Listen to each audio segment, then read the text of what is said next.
clock is ticking at the UN Conference on Climate Change, but delegates lost a lot of valuable negotiating time Monday when developing countries boycotted formal sessions, demanding rich countries discuss much deeper cuts in their greenhouse gas emissions. Antonio Hill is a climate change policy advisor with the Oxfam charity. Well, in this tit for tat, there's accusations that developing countries, the poorest countries, the ones that most need urgent action on climate change, are blocking the talks. And I think in respect of that, we need to be clear that they're not putting blockages on the tracks in front of the train. What they're doing is pulling the emergency cord to stop the train before it runs off the cliff at the end of this week. An EU spokesman said informal talks resolved the impasse. And India's Environment Minister, Jairam Ramesh, appeared optimistic. In a constructive way. In a constructive way. We want an agreement.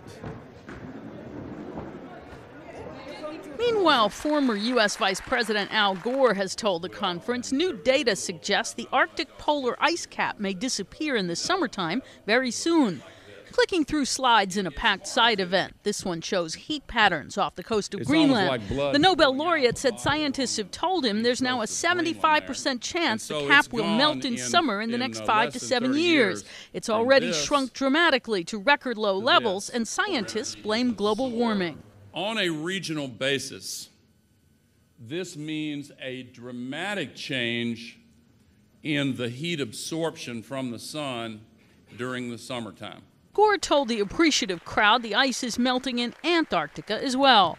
Demonstrators were continuing their protests in week 2 of the climate conference. Greenpeace produced the 4 horsemen of the apocalypse. They are the death, pestilence, war, and famine. And they are here in the streets of Copenhagen today to remind the world leaders of what the world could be like in the future if we fail to agree a fair, ambitious, and binding climate deal here in Copenhagen.